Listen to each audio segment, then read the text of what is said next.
ಆತ್ಮೀಯ ವಿದ್ಯಾರ್ಥಿಗಳೇ ನಮಸ್ಕಾರ. ನಾನು ರವಿ ಎಸ್ ಪೂಜಾರಿ, ಅರ್ಥಶಾಸ್ತ್ರದ ಉಪನ್ಯಾಸಕ.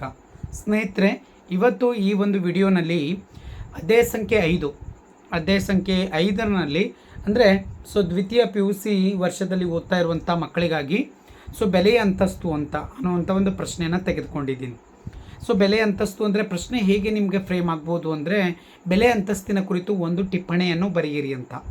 ಇದು 4 ಅಂಕದ ಪ್ರಶ್ನೆ ಇದೆ. ಈ ಚಾಪ್ಟರ್ನಲ್ಲಿ ಒಂದು ಪ್ರಶ್ನೆ ಕಂಪಲ್ಸರಿ ನಿಮಗೆ ಎನ್ಯುವಲ್ ಎಕ್ಸಾಮಿಗೆ ಬರುವಂಥದ್ದು. ಸ್ನೇಹಿತರೆ, ಇಲ್ಲಿ ನೀವು ಮುಖ್ಯವಾಗಿ ಗಮನಿಸಬೇಕಾಗಿರುವಂಥದ್ದು ಈ ಚಾಪ್ಟರ್ನಲ್ಲಿ ಏನಾಗುತ್ತೆ ಅಂದರೆ, ಮೊದಲೆಲ್ಲನೂ ಕೂಡ ನಾವು 6 ಮಾರ್ಕ್ಸಿಂದು ಪ್ರಶ್ನೆಯನ್ನು ನಿರೀಕ್ಷೆ ಇತ್ತು. ಇವಾಗ 6 ಮಾರ್ಕ್ಸ್ ಬದಲು 4 ಮಾರ್ಕ್ಸಿಗೆ ಹಾಕ್ತಾ ಇದ್ದಾನೆ. ಆಮೇಲೆ ಒಂದೊಂದು ಸಲ 6 ಮಾರ್ಕ್ಸಿಗೆ ಬರುವಂಥ ಸಾಧ್ಯತೆಗಳಿದೆ. ಹಾಗಾಗಿ ಈ ಚಾಪ್ಟರ್ಸ್ನಲ್ಲಿ ನಾವು 6 ಮಾರ್ಕ್ಸು ಮತ್ತು 4 ಮಾರ್ಕ್ಸು ಕೂಡ ಬರ್ಬೋದು ಅನ್ನೋಂಥ ಒಂದು ನಿರೀಕ್ಷೆಯಿಂದ ನಾವು ತಯಾರಾಗಬೇಕಾಗುತ್ತೆ. ಆಮೇಲೆ 2 ಅಂಕದಲ್ಲಿ 1-2 ಪ್ರಶ್ನೆಗಳನ್ನು ಬರುವಂಥ ಸಾಧ್ಯತೆ ಇದೆ. ಒಂದಂತೂ ಡೆಫಿನೆಟ್ ಆಗಿ ಬರುತ್ತೆ, ಬಟ್ ಎರಡೂ ಕೂಡ ಬರುವಂಥ ಸಾಧ್ಯತೆ ಇದೆ. ಹಾಗಾಗಿ ನಾವು ಎಲ್ಲನೂ ಕೂಡ ಒಂದೊಂದಾಗಿ ನಾವು ನೋಡ್ತಾ ಬರ್ತಾ ಇದ್ದೀವಿ. ಆಲ್ರೆಡಿ ನಿಮ್ಗೆ ಗೊತ್ತಿದೆ, ನಾನು ಈ ವಿಡಿಯೋನಲ್ಲಿ ವಿಡಿಯೋ ಎಲ್ಲನೂ ಕೂಡ ಚಾಪ್ಟರ್ ನಂಬರ್ 1 ಹಿಡ್ಕೊಂಡು ಎಲ್ಲ ಒಂದು ಬೀಟ್ ಮೇಲೆ ಕವರ್ ಆಗಿದೆ, ಹೌದಾ? ಸೂಕ್ಷ್ಮ ಅರ್ಥಶಾಸ್ತ್ರದ ಪರಿಚಯದಲ್ಲಿ 4 ಅಂಕದ ಪ್ರಶ್ನೆಗಳು, ಆಮೇಲೆ 1 ಅಂಕದ ಪ್ರಶ್ನೆಗಳು ಎಲ್ಲನೂ ಕೂಡ ಕವರ್ ಆಗಿದೆ. 2ನೇ ಚಾಪ್ಟರ್ನಲ್ಲಿ ಕೂಡ ಎಲ್ಲ ಒಂದು ಬೀಟ್ಗಳ 5 ಪಾರ್ಟ್ಗಳ ಏನಿದೆ, ಎಲ್ಲ ಪಾರ್ಟ್ಗಳ ಮೇಲೆ ವಿಡಿಯೋಗಳಿದೆ. ಅದಾದ ನಂತರ ಚಾಪ್ಟರ್ ನಂಬರ್ 3 ನಿಮ್ಗೆ ಗೊತ್ತಿದೆ, ಉತ್ಪಾದನೆ ಮತ್ತು ವೆಚ್ಚ ಅಂಥೇಳಿ, ಅದ್ರ ಮೇಲೂ ಕೂಡ ಎಲ್ಲ ಒಂದು ಪ್ರಶ್ನೆಗಳ ಮೇಲೆ ಇರುವಂಥದ್ದು ಸ್ನೇಹಿತರೆ. ಆಮೇಲೆ ಅಧ್ಯಾಯ ಸಂಖ್ಯೆ 4 ಪರಿಪೂರ್ಣ ಪೈಪೋಟಿ ಮಾರುಕಟ್ಟೆ ಒಂದು ಉದ್ಯಮ ಘಟಕ ಅಂಥೇಳಿ, ಅದರ ಮೇಲೂ ಕೂಡ ಸಾಕಷ್ಟು ವಿಡಿಯೋಸ್ಗಳೆಲ್ಲ ಇದೆ. ಅದಾದ ನಂತರ ಇದು ಚಾಪ್ಟರ್ ನಂಬರ್ 5 ಒಂದು ಮಾರುಕಟ್ಟೆ ಸಮತೋಲನ ಅನ್ನುವಂಥ ಒಂದು ಅಧ್ಯಾಯ. ಈ ಒಂದು ಅಧ್ಯಾಯದಲ್ಲಿ ಬರುವಂಥ ಕೆಲವು ಕಾನ್ಸೆಪ್ಟ್ಗಳ ಮೇಲೆ ನಾನು ವಿಡಿಯೋಗಳನ್ನು ಮಾಡ್ತಾ ಬರ್ತಾ ಇದ್ದೀನಿ. ಆಲ್ರೆಡಿ ಇದರ ಮೇಲೆ 1 ಅಂಕದ ಸಂಪೂರ್ಣ ವಿಡಿಯೋ ಇದೆ. ಆನಂತರ 2 ಅಂಕದ ಮೊನ್ನೆ ತಾನೇ ನಾನು ಬಿಡುಗಡೆ ಮಾಡಿದ್ದೀನಿ. ಇವಾಗ 6 ಮಾರ್ಕ್ಸಿಂದು ಮೊದಲೇ ಮಾಡಿದ್ದಿದೆ, ಲಾಸ್ಟ್ ಇಯರ್ನಲ್ಲಿದೆ. ಒಂದು ಪ್ರಾಬ್ಲಮ್ಸ್ ಇದೆ ಮತ್ತು ಒಂದು ಥಿಯರಿ ಓರಿಯೆಂಟೆಡ್ ಕೂಡ ಮಾಡಿದ್ದೀನಿ ಸ್ನೇಹಿತರೆ. ಇರಲಿ. ಈ ವರ್ಷದಲ್ಲಿ ಎಲ್ಲ ಒಂದು ಏನು ಬಿಟ್ಟಿದ್ದೀನಿ ಎಲ್ಲನೂ ಕೂಡ ಒಂದೊಂದಾಗಿ ಮಾಡ್ತಾ ಬರ್ತಾ ಇದ್ದೀನಿ. ಇವಾಗ ನಾನು ತೆಗೆದುಕೊಂಡಿದ್ದು ಇದು ಬೆಲೆ ಅಂತಸ್ತು ಅಂತ. ಬೆಲೆ ಅಂತಸ್ತು ಅಂದರೆ ಏನು ಅಂತ ನಾವು ನೋಡೋಣ ಸ್ನೇಹಿತರೆ. ಮೊದಲನೇದಾಗಿ ಒಂದು ಡಯಾಗ್ರಾಮ್ಸನ್ನು ನಿಮಗೆ ನಾನು ಎಕ್ಸ್ಪ್ಲೇನ್ ಮಾಡ್ತೀನಿ, ಹೌದಾ? ಒಂದು ಡಯಾಗ್ರಾಮ್ ಹಾಕ್ತೀನಿ, ಅವಾಗ ನಿಮ್ಗೆ ಅರ್ಥ ಆಗ್ಬೋದು. ಇಲ್ಲಿ ನೋಡಿ ಸ್ನೇಹಿತರೆ, ಇಲ್ಲಿ 2 ಡಯಾಗ್ರಾಮ್ಸ್ನಲ್ಲಿ ನಾವೇನು ತೊಗೋತೀವಿ ಅಂದರೆ, ಒಂದು ಬೇಡಿಕೆ ರೇಖೆ ಇರುತ್ತೆ, ಒಂದು ಪೂರೈಕೆ ರೇಖೆ ಇರುತ್ತೆ. ಅದನ್ನೇ ನಾವು ಇಲ್ಲಿ ಹೇಳ್ತೀವಿ, ಇದು P ಸ್ಟಾರ್ ಅಂತ ಹೇಳಿ ಕರಿತಾ ಇದ್ದೀವಿ, ಕರೆಕ್ಟಾ? P ಸ್ಟಾರ್ ಅಂತ ನೆನ್ಪಿಟ್ಕೊಳ್ಳಿ. ಇದು ಬಿಗಿನಿಂಗ್ನಲ್ಲಿ ಬರುವಂಥದ್ದು, ಇದು Q ಸ್ಟಾರ್ ಅಂತ. ಇದಕ್ಕೆ ನಾವು O ಅಂತ ಕರಿತಾ ಇದ್ದೀವಿ. ಇದಂತೂ ನಿಮ್ಗೆ ಗೊತ್ತಿದೆ. ಇದು ಮೇಲ್ಗಡೆ ಇರುವಂಥದ್ದು SS ಕರ್ವ್ ಇದೆ, ಇದು DD ಕರ್ವ್ ಇದೆ, ಕರೆಕ್ಟಾ? Demand curve. ಬೇಡಿಕೆ ರೇಖೆ ಎಡದಿಂದ ಬಲಕ್ಕೆ ಇಳಿಮುಖವಾಗುತ್ತೆ, ಎಡದಿಂದ ಮೇಲ್ಮುಖವಾಗಿ ಚಲಿಸುವಂಥದ್ದು ಯಾವುದು ಅಂದರೆ ಅದು ಪೂರೈಕೆ ರೇಖೆ. ಎಲ್ಲಿ ಒಂದಕ್ಕೊಂದು ಸಂಧಿಸುತ್ತೆ ಅಲ್ಲ, ಅದು ಮಾರುಕಟ್ಟೆ ಈಕ್ವಿಲಿಬ್ರಿಯಂ ಆಗುತ್ತೆ, ಹೌದಾ? ಅದಕ್ಕೆ ನಾವು E ಅಂತೇಳಿ ಕರಿತೀವಿ ಸ್ನೇಹಿತರೆ. ಇಷ್ಟಂತೂ ನಿಮ್ಗೆ ಗೊತ್ತಿದೆನಾ? ಇವಾಗ ಬೆಲೆ ಅಂತಸ್ತು ಅಂತಿದೆ. ಬೆಲೆ ಅಂತಸ್ತು ಅಂದರೆ ಉದ್ದೇಶಪೂರ್ವಕವಾಗಿ ಕೆಲವು ವಸ್ತುವಿನ ಅಥವಾ ಒಂದು ಬೆಲೆಯನ್ನು ಚೇಂಜ್ ಮಾಡುವಂಥದ್ದು. ಇಲ್ಲಿ ಕೇಂದ್ರ ಸರ್ಕಾರ ಏನು ಮಾಡುತ್ತೆ ಅಂದರೆ ಮಧ್ಯಪ್ರವೇಶ ಮಾಡುತ್ತೆ, ಹೌದಾ?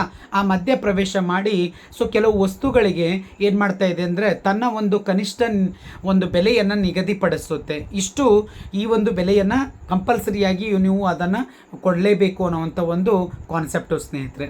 ಹಾಗಾಗಿ ಇಲ್ಲಿ ಡಯಾಗ್ರಾಮ್ಸ್ ಅದನ್ನೇ ನಾನು ತೊಗೊಳ್ತೀನಿ. ಇಲ್ಲಿ ನೋಡಿ, ಒಂದು ಸೆಕೆಂಡ್ ಮತ್ತೆ ಹಾಕಬೇಕಾಗತ್ತೆ ಸ್ನೇಹಿತರೆ. Okay, DD curve, SS curve. ಇದನ್ನು ಒಂದಕ್ಕೊಂದು ಛೇದಿಸಿರುತ್ತೆ ಅಂತ ಇಟ್ಕೊಳ್ಳಿ. P star, then Q star, ಕರೆಕ್ಟಾ? Q star, yes. ಇಷ್ಟಂತಿದೆ, ಇದು ಈಕ್ವಿಲಿಬ್ರಿಯಂ ಪಾಯಿಂಟ್ ಸ್ನೇಹಿತರೆ. ಇವಾಗ ಮಾರುಕಟ್ಟೆಯಲ್ಲಿ ಬೆಲೆ ಯಾವ ಮೆಟ್ಟದಲ್ಲಿದೆ? OP ಸ್ಟಾರ್ನಲ್ಲಿದೆ, ಕ್ವಾಂಟಿಟಿನೂ ಕೂಡ ಅಷ್ಟೇ ಇದೆ ಅಂತ ಅರ್ಥ, OQ ಸ್ಟಾರ್ ಅಂತ. ಇವಾಗ ಕೇಂದ್ರ ಸರ್ಕಾರ ಕೆಲವು ವಸ್ತುಗಳನ್ನು ಏನು ಮಾಡ್ತಾ ಇದೆ ಅಂದರೆ, ಉದ್ದೇಶಪೂರ್ವಕವಾಗಿ ಕೆಲವು ವಸ್ತುಗಳಿಗೆ ಸರ್ಕಾರ ಏನು ಮಾಡ್ತಾ ಇದೆ, ಬೆಲೆಯನ್ನು ಮೇಲ್ಗಡೆಗೆ ಒಯ್ಯುತ್ತೆ. ಅಂದರೆ ಇದ್ದಿದ್ದು ಮಿತಿಯನ್ನು ಸ್ವಲ್ಪ ಮೇಲ್ಮಟ್ಟಕ್ಕೆ ಒಯ್ದು ನಿಂದಿರಿಸುತ್ತೆ. ಅದಕ್ಕೆ ನಾವು ಬೆಲೆ ಮಿತಿ ಅಂತೇಳಿ ಕರಿತಾ ಇದ್ದೀವಿ. ಅದಕ್ಕಿಂತಲೂ ಕಡಿಮೆ ಮಾಡಬಾರ್ದು ಅನ್ನುವಂಥದ್ದು. ಇದು 2 ಕಾರ್ಯಕ್ರಮಗಳು ಇಲ್ಲಿ ಕೇಂದ್ರ ಸರ್ಕಾರನ ತೆಗೆದುಕೊಂಡಿರುವಂಥದ್ದು. ಒಂದು MSP ಅಂತ ಕರಿತಾ ಇದ್ದೀವಿ ಸ್ನೇಹಿತರೆ, ನೆನಪಿರಲಿ. ಮಿನಿಮಮ್ ಸಪೋರ್ಟಿಂಗ್ ಪ್ರೈಸ್ ಅಂತ, ಕನಿಷ್ಠ ಬೆಂಬಲ ಬೆಲೆ, ಇದು ಒಂದು ಕಾರ್ಯಕ್ರಮ. ಆಮೇಲೆ ಇನ್ನೊಂದಿದೆ ಕನಿಷ್ಠ ಕೂಲಿ ಕಾಯ್ದೆ ಅಂತ, ಹೌದಾ? ಮಿನಿಮಮ್ ವೇಜ್ ಲೆಜಿಸ್ಲೇಷನ್ಸ್ ಅಂತ ಕರಿತಾ ಇದ್ದೀವಿ. MW ಎಲ್ ಅಂತ. ಓಕೆ, ಎಮ್ ಅಂದರೆ ಮಿನಿಮಮ್ ವೇಜ್ ಲೆಜಿಸ್ಲೇಷನ್ಸ್ ಅಂತ, ಅಂದರೆ ಕನಿಷ್ಠ ಕೂಲಿ ಕಾಯ್ದೆ ಅಂತ. ಈ ಎರಡು ಕಾರ್ಯಕ್ರಮಗಳು, ಈ ಎರಡು ಉದ್ದೇಶದಿಂದ ಸರ್ಕಾರ ತನ್ನ ಒಂದು ಬೆಲೆಯನ್ನು ಏನು ಮಾಡ್ತಾ ಇದೆ ಅಂದ್ರೆ ಚೇಂಜ್ ಮಾಡ್ತಾ ಇದೆ. ಆ ಬೆಲೆ ಯಾವುದು ಅಂತಂದರೆ ನೋಡಿ ಮೇಲ್ಗಡೆ. ಸೊ ಇದಕ್ಕೆ ನಾವು PF ಅಂತ ಕರಿತಾ ಇದ್ದೀವಿ. ಹೌದಾ, PF ಅಂತ, ಪ್ರೈಸ್ ಫ್ಲೋರ್ ಅಂತ ಕರಿತಾ ಇದ್ದೀವಿ. ಹೌದಾ, ಪ್ರೈಸ್ ಫ್ಲೋರ್ ಅಂದರೆ ಬೆಲೆಯನ್ನು ಕೆಳಗಡೆ ಇದ್ದಿದ್ದು ಮೇಲುಗಡೆಗೆ ಒಯ್ತಾ ಇದೆ. ಸೊ ಯಾವ ಕಾರಣಕ್ಕೆ ಒಯ್ಯುತ್ತೆ ಅಂದರೆ ಕೆಲವು ಉದ್ದೇಶಗಳಿಗೋಸ್ಕರ, ಕೆಲವು ಒಂದು ರೈತರ ಒಂದು ಬೇಡಿಕೆಗಳಿಗೋಸ್ಕರ ಅವುಗಳನ್ನು ಏನು ಮಾಡಬೇಕಾಗತ್ತೆ ಸರ್ಕಾರ ಒಯ್ಯುವಂಥದ್ದು. ಹೌದಾ, ಆ ಥರ. ಸೊ ಇಲ್ಲಿ ಏನಾಗುತ್ತೆ ನೋಡಿ, ಬೆಲೆ ಹೆಚ್ಚಿಗೆ ಮಾಡಿರೋದ್ರಿಂದ ಆಟೋಮೆಟಿಕ್ ಏನಾಗುತ್ತೆ, ಸೊ SS ಕರ್ವ್ ಇಲ್ಲಿದೆ, ಇಲ್ಲಿ DD ಕರ್ವ್ ಇದೆ, SDD ಕರ್ವ್ ಇದೆ. ಹೌದಾ, ಇಲ್ಲಿಂದ ಈಗ ಟ್ರಯಾಂಗಲ್ ಏನಿದೆ ನೋಡಿ ಈ ಭಾಗ. ಓಕೆ, ಸೊ ಇದಕ್ಕೆ ನಾವು ತ್ರಿಭುಜ ಆಕಾರ ಅಂತೇಳಿ ಕರಿತಾ ಇದ್ದೀವಿ. ಸೊ ಇದಿಷ್ಟು ಎಲ್ಲನೂ ಕೂಡ ಏನಾಗುತ್ತೆ, ಎಕ್ಸೆಸ್ಸು ಸಪ್ಲೈ ಆಗುತ್ತೆ ವಿದ್ಯಾರ್ಥಿಗಳೇ. ಯಾವಾಗ ಬೆಲೆ ಕಡಿಮೆ ಇದ್ದಾಗ ಸಪ್ಲೈಯರ್ ಯಾವಾಗಲೂ ಕೂಡ ಹೆಚ್ಚಿಗೆ ಮಾಡುವುದಿಲ್ಲ, ನಿಮ್ಗಂತೂ ಗೊತ್ತಿದೆ, ಇದು ಬೇಸಿಕ್ ಪಾಯಿಂಟ್. ಇವಾಗ ಏನಾಗಿದೆ ಅಂದರೆ ಬೆಲೆ ಸರ್ಕಾರ ಉದ್ದೇಶಪೂರ್ವಕವಾಗಿ P* ಇದ್ದಿದ್ದು PF ಅಂತ ಮಾಡಿದ್ದಾರೆ, ಅಂದರೆ ಪ್ರೈಸ್ ಫ್ಲೋರ್ ಅಂತ ಮಾಡಿದ್ದಾರೆ. ಆ ಮಾಡಿದ್ದಕ್ಕೋಸ್ಕರ ರೈತರೆಲ್ಲ ತನ್ನಲ್ಲಿರುವಂಥ ಎಲ್ಲ ಸ್ಟಾಕುಗಳನ್ನು ತಂದು ಮಾರಾಟನ ಮಾಡ್ತಾ ಇದ್ದಾರೆ. ಸೊ ಅದಕ್ಕೆ ಆಲ್ರೆಡಿ ಮಾರ್ಕೆಟಿನಲ್ಲಿ ಸೊ ಬೆಲೆಯನ್ನು ಹೆಚ್ಚಿಗೆ ಮಾಡಿದ್ದಾರಂತ, ಆ ಒಂದು ಉದ್ದೇಶಕ್ಕೋಸ್ಕರ. ಅದೇ ಥರ ಎರಡನೇ ಒಂದು ಕಂಡೀಷನಲ್ಲಿ ಕೂಡ ಅದನ್ನೇ ಅಪ್ಲಿಕೇಬಲ್ ಆಗುತ್ತೆ. ಮೊದಲು 300 ರೂಪಾಯಿ ಇರುವಂಥ ಕೂಲಿ 500ಗೆ ಬಂದಾಗ ಅವಾಗ ಎಲ್ಲರೂ ಕೂಡ ಏನು ಮಾಡ್ತಾ ಇದ್ದೀವಿ, ಜಾಸ್ತಿ ಲೇಬರ್ ಫೋರ್ಸನ್ನು ಯೂಸ್ ಆಗುತ್ತೆ ಅವಾಗ. ಸೊ ಅದಕ್ಕೆ ಎಲ್ಲರೂ ಕೂಡ ಕೆಲಸವನ್ನು ಹುಡುಕೊಂಡು ಮಾಡುವಂಥದ್ದು. ಅದಕ್ಕೆ ಆವಾಗ ಆ ಕಾರಣಕ್ಕಾಗಿ ಅಲ್ಲಿ ಏನಾಗುತ್ತೆ ಅಂದರೆ ಅದು ಎಕ್ಸೆಸ್ ಸಪ್ಲೈಗೆ ಕಾರಣ ಆಗುತ್ತೆ ಅನ್ನುವಂಥದ್ದು. ಇದನ್ನು ನಾವು ಇವತ್ತು ಪ್ರೈಸ್ ಫ್ಲೋರ್ ಅಂತ ಹೇಳಿ ಕರಿತೀವಿ ಸ್ನೇಹಿತರೆ. ಅದನ್ನೇ ಏನಂತಂದರೆ ಸೊ ಅಲ್ಲಿ ಏನಾಗುತ್ತೆ ಅಂತಂದರೆ ಬೆಲೆ ಅಂತಸ್ತು ಅಂತೇಳಿ ನಾವು ಅದನ್ನು ಕರಿಬೇಕಾಗತ್ತೆ ಸ್ನೇಹಿತರೆ. ಇದೇ ಒಂದು ಕಾನ್ಸೆಪ್ಟ್ ಇದೆ ಇಲ್ಲಿ ನೋಡಿ.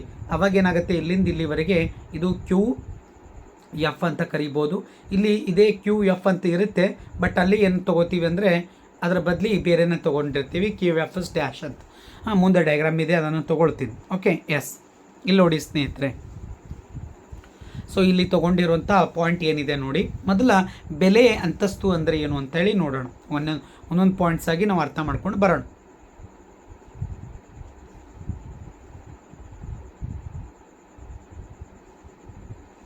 ಇಷ್ಟೇ. Okay, S.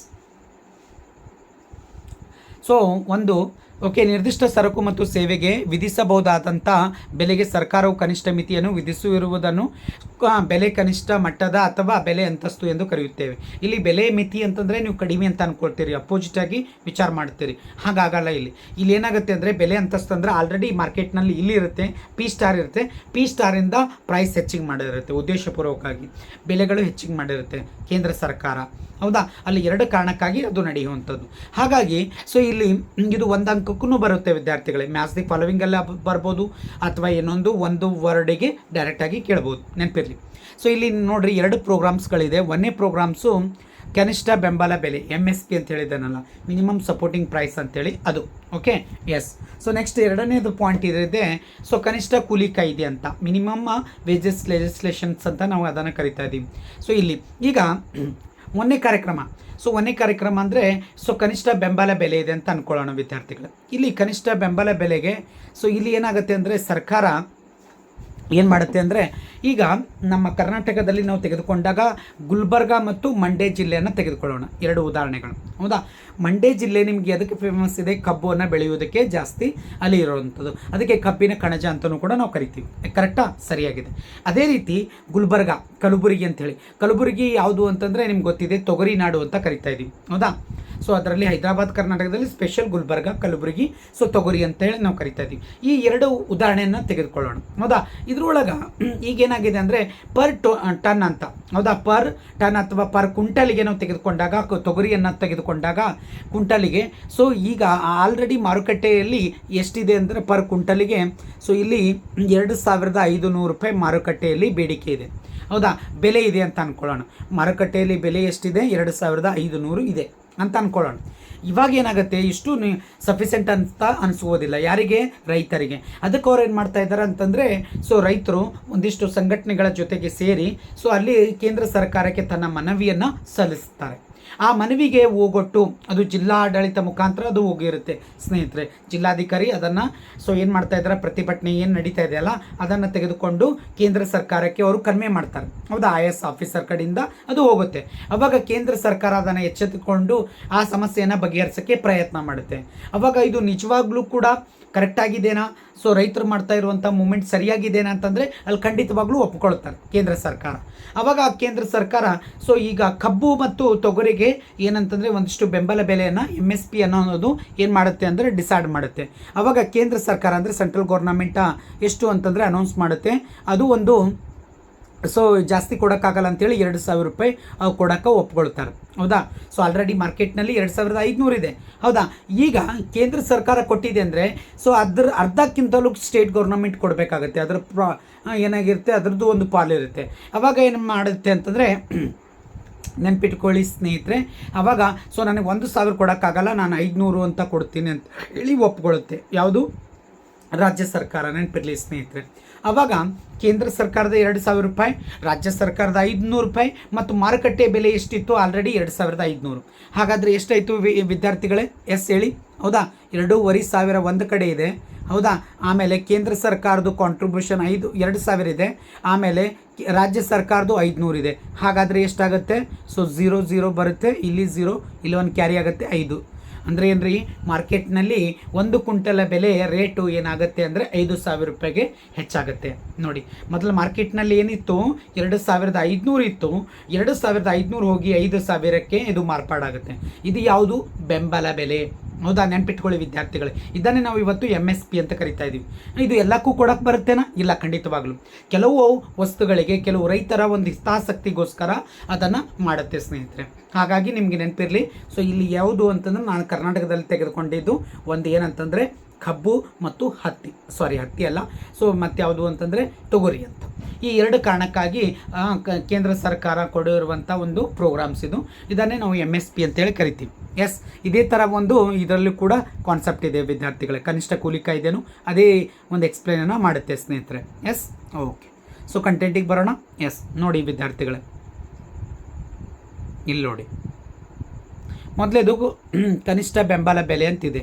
ಏನಿದೆ ನೋಡಿ ಸ್ನೇಹಿತರೆ, ಕನಿಷ್ಠ ಬೆಂಬಲ ಬೆಲೆ ಏನಿದೆ? ಕನಿಷ್ಠ ಬೆಂಬಲ ಬೆಲೆ ಇಲ್ಲಿ ಕಟ್ಟಾಯ್ತಾ? ಒಂದು ನಿಮಿಷ ಸ್ನೇಹಿತರೆ.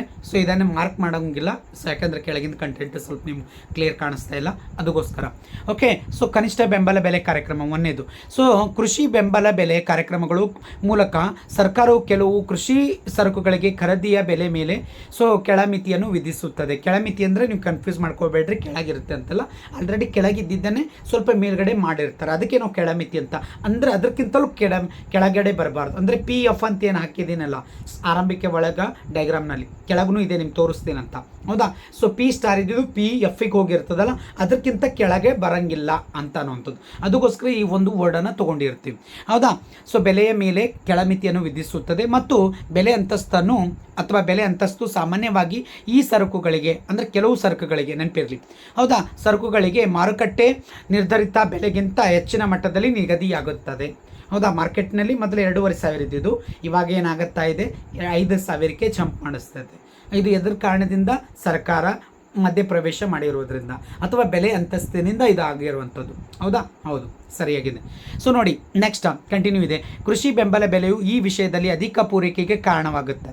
ಹೌದಾ, ಕಾರಣದಿಂದಾಗಿ ಬೆಲೆ ಇಳಿಕೆಯನ್ನು ತಡೆಗಟ್ಟಲು ಸರ್ಕಾರವು ಹೆಚ್ಚುವರಿ ಪ್ರಮಾಣವನ್ನು ಪೂರ್ವ ನಿರ್ಧರಿತ ಬೆಲೆಯಲ್ಲಿ ಖರೀದಿ ಮಾಡಬೇಕಾಗುತ್ತದೆ. ನೋಡಿ, ಏನು ಮಾಡುತ್ತೆ ಸರ್ಕಾರ, ಆಲ್ರೆಡಿ ರೈತರು ಮಾರಾಟ ಮಾಡೋಕ್ಕೆ ಬರ್ತಾ ಇದ್ದಾರೆ. ಆ ಮಾರಾಟ ಮಾಡೋಕ್ಕೆ ಬಂದಿದ್ದಾಗ ಅವಾಗ ಕೇಂದ್ರ ಸರ್ಕಾರ ಏನು ಮಾಡಬೇಕಾಗತ್ತೆ? ಪರ್ಚೇಸ್ ಮಾಡಬೇಕಾಗತ್ತೆ. ಹೌದಾ, ಅಲ್ಲಿ ಕೊಳ್ಳುವರು ಯಾರೂ ಇರುವುದಿಲ್ಲ. ಅದಕ್ಕೋಸ್ಕರ ಕೇಂದ್ರ ಸರ್ಕಾರನೇ ಆ ಬೆಲೆಯನ್ನು ಕೊಟ್ಟು ಖರೀದಿ ಮಾಡ್ಕೋಬೇಕಾಗತ್ತೆ. ಅವಾಗ ಅವರಿಗೆ ಏನಾಗುತ್ತೆ? ನ್ಯಾಯಯುತವಾಗಿ ಬೆಂಬಲ ಬೆಲೆ ಸಿಕ್ಕಂಗಾಗತ್ತೆ. ಹೌದಾ, ಹೌದು. ನೋಡಿ ವಿದ್ಯಾರ್ಥಿಗಳೇ, ನೆಕ್ಸ್ಟ್ ಕನಿಷ್ಠ ಕೂಲಿ ಕಾಯ್ದೆ ಅಂತಿದೆ. ಹೌದಾ, ಕನಿಷ್ಠ ಕೂಲಿ ಕಾಯ್ದೆ. ಈ ಕನಿಷ್ಠ ಕೂಲಿ ಕಾಯ್ದೆ ಪ್ರಕಾರ ಈ ಕಾಯ್ದೆಯ ಮೂಲಕ ಕಾರ್ಮಿಕರ ವೇತನದ ದರ, ಹೌದಾ, ನಿರ್ದಿಷ್ಟ ಮಟ್ಟಕ್ಕಿಂತ ಕಡಿಮೆಯಾಗುವುದಿಲ್ಲ ಅಂತೇಳಿ ಅದು ಖಾತ್ರಿಪಡಿಸುತ್ತದೆ. ಇದ್ರ ಮೇಲೆ 1 ಮಾರ್ಕ್ಸ್ ನಿಮಗೆ ಬರ್ಬೋದು. ಹೌದಾ, ಅದು ಫಿಲ್ ಇನ್ ದಿ ಬ್ಲ್ಯಾಂಕ್ಸ್ನಲ್ಲಿ ಬರ್ಬೋದು ಅಥವಾ 1 ವರ್ಡಿಗೆ ಬರ್ಬೋದು, ಎಲ್ಲಾದರೂ ಕೇಳ್ತಾನೆ ಸ್ನೇಹಿತರೆ, ಅದು ನಿಮ್ಗೆ ಗೊತ್ತಿರಲಿ. ಹೌದಾ, ಸೊ ನೋಡಿ, ಸೊ ಕಾಯ್ದೆ ಮೂಲಕ ಹೌದಾ ಕಾರ್ಮಿಕರ ವೇತನದ ದರ ನಿರ್ದಿಷ್ಟ ಮಟ್ಟಕ್ಕಿಂತ ಕಡಿಮೆಯಾಗುವುದಿಲ್ಲ ಎಂದು ಸರ್ಕಾರ ಖಾತ್ರಿಪಡಿಸುತ್ತದೆ. ಮತ್ತು ಇಲ್ಲಿ ವೇತನ ದರವನ್ನು ಸಮತೋಲನ ವೇತನ ದರಕ್ಕಿಂತಲೂ ಹೆಚ್ಚಿಗೆ ನಿಗದಿಯಾಗಿರುತ್ತದೆ. ಅಂದರೆ ಏನು, ಪಿ ಸ್ಟಾರ್ಕ್ಕಿಂತಲೂ ಪಿ ಎಫ್ಗೆ ಅದು ಹೆಚ್ಚಾಗಿರುತ್ತೆ ಅಂತ. ಅದನ್ನೇ ಡೈಗ್ರಾಮ್ಸು ಇಲ್ಲಿದೆ ನೋಡಿ ಸ್ನೇಹಿತರೆ, ಸೇಮ್ ಡೈಗ್ರಾಮ್ಸ್ ನಾ ಏನು ಹಾಕಿದ್ದೀನಿ ಅದನ್ನೇ ಇಲ್ಲಿ ಡೈಗ್ರಾಮ್ಸು ನಿಮ್ಗೆ ಕಾಣ್ತಾ ಇದೆ. ಇಲ್ಲಿ ಇದು ಡಿ ಡಿ ಕರ್ವ್ ಇದೆ, ಇದು ಎಸ್ ಎಸ್ ಕರ್ವ್ ಇದೆ ಹೌದಾ. ಇಲ್ಲಿ ಪಿ ಎಫ್ ಇದೆ, ಸೊ ಇಲ್ಲಿ ಏನಾಗಿದೆ ಕ್ಯೂ ಎಫ್, ಸಾರಿ ಪಿ ಸ್ಟಾರ್ ಇದೆ, ಕ್ಯೂ ಸ್ಟಾರ್ ಇದೆ, ಕರೆಕ್ಟಾ. ನೆಕ್ಸ್ಟ್ ಇಲ್ಲಿ ಮೇಲ್ಗಡೆ ಏನಾಗಿದೆ ನೋಡಿ, ಬೇರೆ ಒಂದು ಏನಾಗಿದೆ, ಸೊ ಲೈಕ್ ನಿಮ್ಗೆ ಇನ್ನೊಂದು ಕಾನ್ಸೆಪ್ಟ್ ಕಾಣ್ತಾ ಇದೆ, ಡೈಗ್ರಾಮ್ ಇದೆ. ಇಲ್ಲಿ ಮೇಲ್ಗಡೆ ಪಿ ಎಫ್ ಅಂತಿದೆ, ಪಿ ಎಫ್ ಅಂದರೆ ಪ್ರೈಸ್ ಫ್ಲೋರ್ ಅಂತ ಮೇಲ್ಗಡೆ ಮಾಡಿದೆ. ಹಾಗಾಗಿ ಇಲ್ಲಿ ಕ್ಯೂ ಎಫ್ ಆಗುತ್ತೆ, ಇಲ್ಲಿ ಕ್ಯೂ ಎಫ್ ಡ್ಯಾಶ್ ಅಂತ ನೀವು ಮಾಡ್ಕೋಬೇಕು. ಸೊ ಇದನ್ನೇ ಏನು ಕರಿತಾ ಇದ್ದೀವಿ ಇವತ್ತು, ಈ ಪ್ರಮಾಣ ಏನಿದೆಯಲ್ಲ, ಸೊ ಇದು ಎಕ್ಸೆಸ್ ಸಪ್ಲೈಗೆ ಕಾರಣ ಆಗುತ್ತೆ. ಎಕ್ಸೆಸ್ ಡಿಮ್ಯಾಂಡಿಗೆ ಆಗಲ್ಲ ವಿದ್ಯಾರ್ಥಿಗಳೇ, ಅದು ಎಕ್ಸೆಸ್ ಡಿಮ್ಯಾಂಡ್ ಎಲ್ಲಾಗುತ್ತೆ ಅಂದರೆ ಪ್ರೈಸ್ ಸೀಲಿಂಗಲ್ಲಿ ನಡೆಯುತ್ತೆ ಹೌದಾ, ಇದರ ರಿವರ್ಸಲ್ಲಿ ನಡೆಯುತ್ತೆ ಹೌದಾ. ಆ ಕಾನ್ಸೆಪ್ಟ್ ಬಂದಾಗ ಅಲ್ಲಿ ನಿಮಗೆ ಎಕ್ಸ್ಪ್ಲೇನ್ ಮಾಡ್ತೀನಿ. ಎಸ್ ಬೇಕಾದರೆ ಇದು ನೀವು ಸ್ಕ್ರೀನ್ಶಾಟ್ ತೊಗೊಳ್ಳಿ, ನಾನು ಭಾಳ ಶಾರ್ಟಾಗಿ ಕೊಟ್ಟಿದ್ದೀನಿ ಸ್ನೇಹಿತರೆ, ಇಷ್ಟು ನಿಮಗೆ ಸಫಿಸೆಂಟ್ ಆಗುತ್ತೆ ಹೌದಾ. ಸೊ ನೋಡಿ, ಮೇಲ್ಗಡೆಯಿಂದ ಇಷ್ಟು ಕಂಟೆಂಟೇ ಬರೆದು 2 ಪ್ರೋಗ್ರಾಮ್ಸ್ಗಳಿದೆ, ಮತ್ತು ಅದನ್ನು ಡೈಗ್ರಾಮ್ ಹಾಕಬೇಕು, ಕಂಪಲ್ಸರಿ ಡೈಗ್ರಾಮ್ ಹಾಕಬೇಕು. ಭಾಳಷ್ಟು ಜನ ವಿದ್ಯಾರ್ಥಿಗಳು ನನಗೆ ಕೇಳ್ತಾರೆ, ಸರ್ ಡೈಗ್ರಾಮ್ ಬಿಟ್ಟರೆ ನಡೀತದೆ. ಇಲ್ಲರಿ, ಖಂಡಿತವಾಗಲೂ ಡೈಗ್ರಾಮ್ ಹಾಕಲಿಲ್ಲ ಅಂದರೆ ಮಾರ್ಕ್ಸ್ ಸಿಗುವುದಿಲ್ಲ ಹೌದಾ. 4 ಮಾರ್ಕ್ಸಿಗೆ ಏನು ಮಾಡ್ಬೋದು, 2 ಮಾರ್ಕ್ಸೇ ಕೊಡ್ಬೋದು. ಅದಕ್ಕೋಸ್ಕರ ದಯವಿಟ್ಟು ಸ್ವಲ್ಪ ಪ್ರಾಕ್ಟೀಸ್ ಮಾಡಿ ಸ್ನೇಹಿತರೆ. ಏನಿಲ್ಲ, ಮೊದಲು ಡಿಮ್ಯಾಂಡ್ ಕರ್ವ್ ಹಾಕ್ರಿ, ನೆಕ್ಸ್ಟ್ ಸಪ್ಲೈ ಕರ್ವ್ ಹಾಕಿ. ಸೊ ಎರಡೂ ಒಂದಕ್ಕೊಂದು ಸಂಧಿಸಿದ್ದಾಗ ಅದು ಸಮತೋಲನ ಬೆಲೆಗೆ ಮತ್ತು ಸಮತೋಲನ ಪ್ರಮಾಣ ಅಂತ ಆಗುತ್ತೆ. ಅದಕ್ಕೆ ನಾವು ಇ ಅಂತ ಕರಿತೀವಿ, ಮಾರುಕಟ್ಟೆ ಇದು. ಸೊ ಅದಕ್ಕಿಂತ ಮೇಲ್ಗಡೆ ಹಾಕಿದ್ರಂದು ಪ್ರೈಸ್ ಫ್ಲೋರ್ ಆಗುತ್ತೆ. ಇಷ್ಟೇ ಸಿಂಪಲ್ ಅದ. ಪ್ರೈಸ್ ಫ್ಲೋರ್ ಬಂದರೆ ಮೇಲ್ಗಡೆ ಹಾಕಬೇಕು, ಪ್ರೈಸ್ ಸಿಲ್ಲಿಂಗ್ ಬಂದರೆ ಸೊ ಆಲ್ರೆಡಿ ಮಾರ್ಕೆಟ್ಗಿಂತಲೂ ಕಡಿಮೆ ಇಳಿಸ್ಬೇಕು ಅಂತ ಅಲ್ಲಿ ಬೇರೆ ಇದೆ ಹೌದಾ. ಅದನ್ನು ಸ್ವಲ್ಪ ನೋಡೋಣ. ನೆಕ್ಸ್ಟ್ ನೋಡಿ, ಈ ಮೇಲಿನ ರೇಖಾಚಿತ್ರದಲ್ಲಿ ಸರಕುಗಳ ಮಾರುಕಟ್ಟೆ ಮೇಲೆ ಹೌದಾ ಬೆಲೆ ಅಂತಸ್ತಿನ ಪರಿಣಾಮ ಕಾಣಬಹುದು. ಯಾಕೆ ಕಾಣಬಹುದು, ಬೆಲೆ ಮೇಲ್ಗಡೆ ಹೋಗಿದೆ, ಅದಕ್ಕೋಸ್ಕರ ಮಾರುಕಟ್ಟೆ ಸಮತೋಲನ ಪಿ ಸ್ಟಾರ್ ಮತ್ತು ಕ್ಯೂ ಸ್ಟಾರ್ ಏನಿದೆ ವಿದ್ಯಾರ್ಥಿಗಳೇ, ಇಲ್ಲಿ ನೋಡಿ, ಪಿ ಸ್ಟಾರ್ ಅಂದರೆ ಇದು, ಇಲ್ಲಿ ನೆನ್ಪಿಟ್ಕೊಳ್ರಿ. ನೆಕ್ಸ್ಟ್ ಕ್ಯೂ ಸ್ಟಾರ್ ಅಂದರೆ ಇದು, ಇಕ್ವಿಲಿಬ್ರಿಯಂ ಅಂದರೆ ಸಮತೋಲನ ಮಟ್ಟ ಇದು ಹೌದಾ. ಇದು ಅಂತೂ ನಿಮ್ಗೆ ಗೊತ್ತಾಗ್ತಾ ಇದೆ. ಓಕೆ, ಎಸ್ ನೆಲ್ಲಿದೆ ಅಂದರೆ ಪಿ ಸ್ಟಾರ್ ಕ್ಯೂ ಸ್ಟಾರ್ನಲ್ಲಿ ಇದೆ ಅಂತ ಅರ್ಥ. P F, okay, P F so ನಲ್ಲಿ ಬೆಲೆ ಅಂತಸ್ತಿನ ವಿಧಿಸುವಿಕೆಯು ಅಧಿಕ ಪೂರೈಕೆಗೆ ಕಾರಣವಾಗುತ್ತದೆ. ಅಂದರೆ ಇಲ್ಲಿ ಅಧಿಕ ಯಾವುದಕ್ಕೆ ಕಾರಣ ಆಗಿದೆ ಅಂದರೆ ಈ ಪ್ರಮಾಣ, ಯಾವುದೋ ಪ್ರಮಾಣ ಇಲ್ಲಿಂದ ಇಲ್ಲಿವರೆಗೆ, ಸೊ ಇಷ್ಟು ಅಧಿಕ ಪೂರೈಕೆ ಆಗಿದೆ. ಈ ಒಂದು ಡೆಲ್ಟಾ ತ್ರಿಭುಜ ಆಕಾರದಲ್ಲಿ ಏನಿದೆಯಲ್ಲ ಅದು, ಅದಕ್ಕೆ ನೀವು ಬೇಕಾದರೆ ಏನು ಮಾಡ್ಬೋದು, ಹೆಸರನ್ನು ಕೊಡ್ಬೋದು ಸ್ನೇಹಿತರೆ. ಸೊ ಇದಕ್ಕೆ ನಾವು ಕೆ ನೆಕ್ಸ್ಟ್ ಎಲ್ಲ ಇ ಅಂತ, ಅದಕ್ಕೆ ಈ ಕೆ ಎಲ್ ಇ ಅನ್ನುವಂಥದ್ದು ಎರೆ ಏನಿದೆ ಅದು ಎಕ್ಸೆಸ್ ಸಪ್ಲೈಗೆ ಕಾರಣ ಆಗುತ್ತೆ, ಅಂದರೆ ಅಧಿಕ ಪೂರೈಕೆಗೆ ಕಾರಣ ಆಗುತ್ತೆ ಅಂತ. ಯಾಕಂದರೆ ಸೊ ಜಾಸ್ತಿ ಜನರು ಎಲ್ಲರೂ ಮಾರಾಟ ಮಾಡಲಿ, ಅದರಿಂದ ಎಲ್ಲರೂ ಕೂಡ ಅದನ್ನು ಬೆಂಬಲ ಬೆಲೆಯನ್ನು ಪಡೀಲಿ ಅನ್ನೋವಂಥ ಒಂದು ಉದ್ದೇಶ. ಅವಾಗ ಅದು ಸರ್ಕಾರ ಏನು ಮಾಡ್ತಾ ಇದೆ, ಸೊ ಎಕ್ಸೆಸ್ ಸಪ್ಲೈಯನ್ನು ಮಾಡಿಕೊಂಡು ತನ್ನ ಹತ್ರ ಸ್ಟಾಕ್ ಮಾಡ್ಕೊಳ್ಳೋಕ್ಕೆ ಇಟ್ಕೊಳ್ಳುತ್ತೆ ಹೌದಾ. ಮುಂದೆ ಅದು ಎದಕ್ಕೆ ಬೇಕು, ಆಹಾರ ಭದ್ರತೆಗೋಸ್ಕರ ಬೇಕು ಹೌದಾ. ಹೆಚ್ಚೆಚ್ಚು ವಸ್ತುಗಳನ್ನು ತೊಗೊಂಡು ತನ್ನ ಒಂದು ಸ್ಟಾಕ್ನಲ್ಲಿ ವೇರ್ ಹೌಸಿಂಗ್ನಲ್ಲಿ ಇಟ್ಕೊಳ್ಳುತ್ತೆ. ಸೊ ಯಾವಾಗ ಬೇಕಾಗುತ್ತೆ ಅದನ್ನು ಮಾರಾಟ ಮಾಡ್ಬೋದು ಹೌದಾ. ಸೊ ಕಡಿಮೆ ಬೆಲೆಗೆ ಕೊಡ್ಬೋದು, ಇಲ್ಲ ಅಂತಂದರೆ ಸೊ ಬೇರೆ ಒಂದು ಇದಕ್ಕೂ ಕೂಡ ಅದು ಮಾರಾಟ ಮಾಡ್ಬೋದು ಸ್ನೇಹಿತರೆ. ನೋಡಿ, ಸೊ ಇದು ನಾನು ಎಕನಾಮಿಕ್ಸ್ ಯೂಟ್ಯೂಬ್ ಕ್ಲಾಸಸ್ ಅದ, ಎಕನಾಮಿಕ್ಸ್ ರವಿ 1776 ಅಂತ. ದಯವಿಟ್ಟು ಸಬ್ಸ್ಕ್ರೈಬ್ ಆಗಿರಿ ಯಾರೆಲ್ಲ ನೋಡ್ತಾ ಇದ್ರಿ. ಮತ್ತು ಯಾರ್ಯಾರು ನಿಮ್ಮ ಫ್ರೆಂಡ್ಸ್ ಇದ್ದಾರೆ ದಯವಿಟ್ಟು ಅವ್ರಿಗೆ ಶೇರ್ ಮಾಡಿ, ಭಾಳಷ್ಟು ಹೆಲ್ಪ್ ಆಗುತ್ತೆ ವಿದ್ಯಾರ್ಥಿಗಳೇ, ಸ್ನೇಹಿತರಿಗೆ ಹೌದಾ. ಸೊ ದಯವಿಟ್ಟು ಇದನ್ನು ಸೇಮ್ ಇದೆ, ಅದನ್ನೇ ಕಂಟೆಂಟ್ನ ಇಲ್ಲಿ ತೊಗೊಂಡಿದ್ದೀನಿ ಸ್ನೇಹಿತರೆ ಹೌದಾ. ಇದಾದರೂ ಬರಿಬೋದು, ನೀವು ಅದಾದರೂ ಮಾಡ್ಬೋದು ಹೌದಾ. ಇಲ್ಲಿ ಏನೂ ವ್ಯತ್ಯಾಸ ಮಾಡ್ಕೊಂಡಿಲ್ಲ, ಎಲ್ಲ ಸೇಮ್ ಇದೆ. ಹಾಗಾಗಿ ಕನ್ಫ್ಯೂಸ್ ಮಾಡ್ಕೋಬೇಡಿ, ಇಲ್ಲೊಂದು ಅಲ್ಲೊಂದು ತೋರಿಸ್ತಾ ಇದ್ದಾರಂತ. ಸೊ ಈ ಥರ ಹೌದಾ. ಈ ಕಂಟೆಂಟನ್ನು ನೋಡಿ ಮತ್ತು ಎಲ್ಲರಿಗೂ ಕೂಡ ಶೇರ್ ಮಾಡಿ ಸ್ನೇಹಿತರೆ. ದಯವಿಟ್ಟು ಫುಲ್ ವಾಚ್ ಮಾಡಿ. ಓಕೆ, ಧನ್ಯವಾದಗಳು, ನಮಸ್ಕಾರ.